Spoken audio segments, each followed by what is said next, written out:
Alright, got it. So, this one's called Warhammer 40k Cinematic Trailer 2020, 9th edition. Why did you choose this one, Combine? I chose this one because it's also quite a well put together trailer, and it gives a look at some of the different Space Marine units, but also a different faction. I mean, a different faction within the Space Marines or outside? No, a different faction they're fighting. Okay, I'm ready. You ready? Yep. Okay, for the Emperor. In the darkness between the stars, Ooh, natural the like weak subtitles. and the faithless find no deliverance. The amount of times. Okay, let me pause it real quick. The amount of times that I've actually seen like Warhammer 40k terrain for like the tabletop game, like it just based off on the cities, like it's like the standard one to go. I always see it all around. Yeah. And I think I've seen, you know, like these guys before, like they're space guards, right? The We are Imperial raised to Guard, believe yes. that the God Okay. Emperor watches over us all.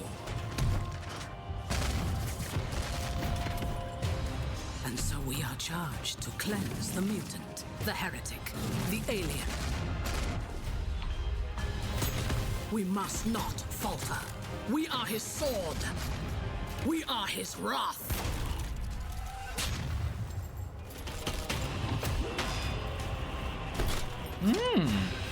Oh, it's a battle Even in the sister, face right? of death, Yes, it is. we shall not submit.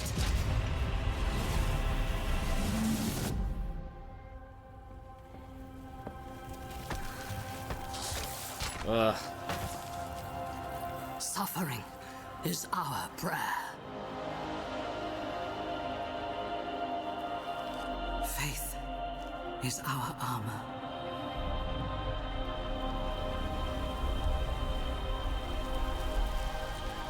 In battle, Nice. he offers us redemption.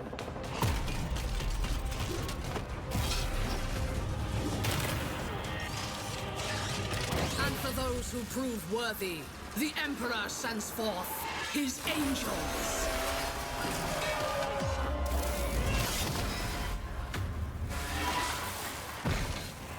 Is that a blood angel? Nope, space. Ultramarine. Okay, and he's a sergeant, right? Yes, he's a sergeant. Our Imperium. Okay, that is cool. That is goddamn cool. Across 1,000 worlds, we fight for our survival.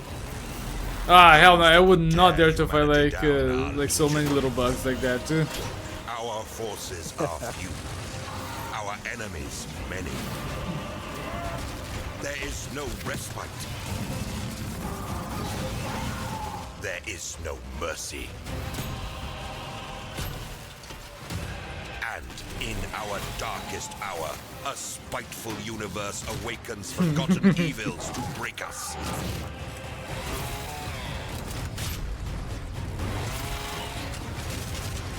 There's also like the chainsaw sword, which is I think it's the coolest looking at least. Yeah. The galaxy burns. Damn, look Yet how many still there are. We stand. The last Yes, the bulwark sisters are more against the easy to terror. produce. And while we draw breath, we will fight. For in this new dark Ooh. age, there is only war.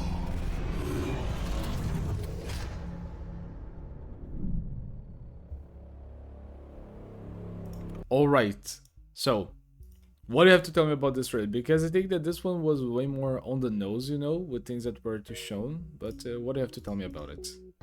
So this is the Space Marines versus the Necrons, and in the start you can see a few of the Imperial Guard who are being killed, and then along comes one of the Sisters of Battle. Yeah, because I know that these guys, they have like a cinematic that is kind of dedicated to them, right? And maybe even like to this girl herself, which was like the last one surviving this. I feel like we're gonna see her again. I feel like I already seen her in the video before. I mean, there's the Warhammer like Pariah Nexus thingy from like Warhammer Plus, which is relating to like the Guard and also the Sisters of Battle. Okay, but what is the lore with the Sisters of Battle? Like, since they're not like Space Marines, like, what are they? They have Yes. like religious power. She healed herself, right? Yeah, so the Sisters of Battle were essentially created by a legal loophole. Because imagine a law saying that the church cannot have men at arms, so they quite literally go and say, well, okay, we cannot have male soldiers, so let's have female soldiers. And so that's how the church essentially armed themselves with the Sisters of Battle. Interesting loophole. Yes, and they're not genetically modified like Space Marines, but they do wear power armor, which means they're better than regular guardsmen, but they would still get folded by a Space Marine. Yeah, interesting. So basically, they make up in their numbers. Yes, less numerous than the Guard, but more numerous than the Space Marines, I think. And they're still quite competent soldiers with, like, sort of scaled down Space Marine weapons. Yeah, but if they're still hit, it's still like gonna hurt like hell, right? Because she got Yeah. hit and she almost like lost her entire hand. But it was taking its time to corrode, at least. Yes, because what the Necron weapons do is they pretty much disintegrate the target on the atomic level. Alright, and what are the Necros? Like, what is like their origin with this? So the Necrons are essentially about like 60 million years old. Because they were dying from pretty much cancer, they underwent a procedure to turn them all into like metallic bodies. A lot of them lost their sentience, and they went into hibernation for millions of years, and now they're waking up in the 41st millennia, which is the time where Warhammer takes place. Okay, interesting. So, how old is like the Warhammer 40k universe for humanity, at least? It's quite old. I would say it's, I think, about 15,000 years older than where we are currently, because that's when like the Emperor was born. It's kind of crazy that So- considering this whole thing, we just have like factions that are just way more advanced than us because they have been around for millions of years, but just now they're coming back, you know? Yeah.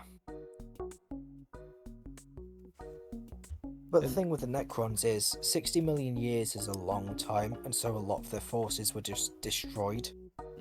Because, you know, stars go supernova and obliterate the planets that they were sleeping on. Makes sense. What is this guy? What is this creature? Is it supposed to be a representative of the Emperor or someone else? I think it may just be a representation of the Space Marine, since it looks to be like a angel of death, but I'm not entirely sure. Yeah, because like she mentioned in the fight about the angels, right? Yes, those are, well, the Angels of Death is a nickname for the Space Marines. All right. And like this power that they get, do they get like this blessing from the Emperor? Since like they pray, I think they're praying to him, right? And then like Yes. he gives them their answers, like the answer to their prayers. 'Cause the thing is, the Sisters of Battle are like religious fanatics, essentially. And in the 41st millennia, or at least 40k, faith actually has tangible like properties. So if you pray to the Emperor, if you are devout enough, he will genuinely just save you. Interesting. Yeah, like honestly, like it's harder to just be an atheist in a situation like this, right? In Yeah. when like a praying can actually like heal you from a wound. Do you want to know the funniest part about this? Go ahead. When the Emperor first united humanity, he promoted atheism. He said there were no gods and that he was not a god either. But now, in like the modern day 40k, the Emperor is not only revered as a god, but is supposedly turning into a god, and there are in fact numerous other gods out there. Because I remember like there was a YouTube short that kind of made like a little comment about this, like that the Emperor basically promoted atheism, but he was basically like a revered like a god, and he got gifts like and powers because of that prayer, and he was able to get and to deliver gifts as that, you know. So basically he was like the same as like the gods of their enemies. And like the other guy was like, you're speaking a lot of like heretic stuff for someone who's like in a barrel range. It was like, oh no, understood. I'll stay quiet. Because the thing is, the gods are able to summon demons, which are essentially just like a fraction of their power made into a new entity, and the Emperor has recently started doing that. So there are minor demons and greater demons, with greater demons just being like more powerful. And so there is in fact a greater demon of the Emperor, which is Saint Celestine, who was a sister of Basil. And there are minor demons of the Emperor, which are like space marines that have fallen in battle. Yeah, so they've essentially been resurrected as imperial demons that fight for humanity and protect them. Yeah, it's kind of crazy how like the line starts to get a little bit more, you know, like a little to the left, little to the right, a little bit hard to see where it starts and where it ends, you know, but between the comparisons. Because, I mean, the unique thing about the Emperor is, whilst he is becoming a god, he still has a physical body, whilst no other gods in the setting do. Apart from, like, the Eldar gods, I think. Okay. One thing that I like about this, like, this part, like, not only has the wings, you know, that they are the emblem of the angels, the Space Marines, right in the back. The Aquila. But, yeah, but he also has, like, the same shield and sword that she saw in the statue out there, right? So... he's basically like now the living representation of like her prayers, technically. Yep, pretty much. Okay, now you explain to me, like, what are like these little fuckers, like? Okay, so they are canoptic scarabs. They're essentially worker drones that keep the tombs of the Necrons operational. Okay, so but they can also just be used to fight people. Yeah, because like honestly, like ever since I watched like the Mummy, you know, like from '99, you know, like the movie. Yeah. Yeah, you know, like the scarabs, like they just go and like they just devour one. Like I don't know, that really like makes me, ugh, if you know what I mean. I don't know. I would rather like be shot on the head than to just be swarmed by something like this. I mean, there are others which are essentially implanted in someone's mind and force them to follow any orders given by a Necron. Yes, like that. You see what happened there? Yes, he's pretty much being taken by him. And how quick is the process? Because he's a space marine, it will probably take a bit longer just to pierce his armor and actually deal fatal blows. But for like a regular person, they'd be dead within seconds probably. Oof. So if they go to a human settlement, they can just like take an entire like city in just maybe an hour and make them. Yeah. They would take a city within an hour and suffer like 2 casualties. How well like protected are like the actual cities, you know, that actually have humans that don't wear armor or guns, you know what I mean? Yeah, so there's, for like all the planets, there are pretty much light militias which protect them. Like the guard that we saw at the beginning? Defense force. Yes, the guard is a military force which is like shuffled around the galaxy, but the planets and like the cities will be protected by like a in-house like military force essentially.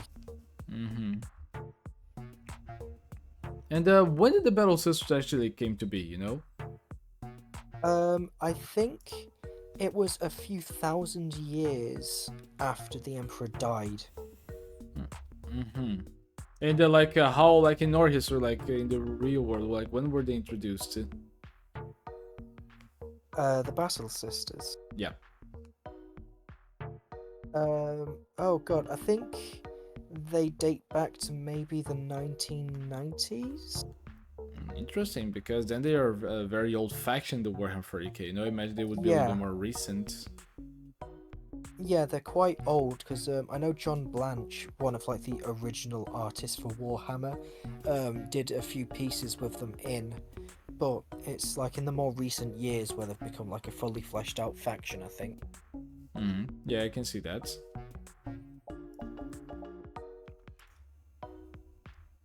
I don't know, like I'm still like waiting for when we're gonna see like one of those like a massive robots, because I know that the Warhammer universe has some like a building like type of structure, you know, that go to war. I think we saw like some in the Space Marines too. Yeah, there's the Titans, which are like Imperial war machines. Yeah, so those like massive walking churches, pretty much. Churches? Wait, what do you mean churches? Like like what power they have beyond like the weaponry? They have like religious power as Let well. me show you an animation. Okay, okay, go for it.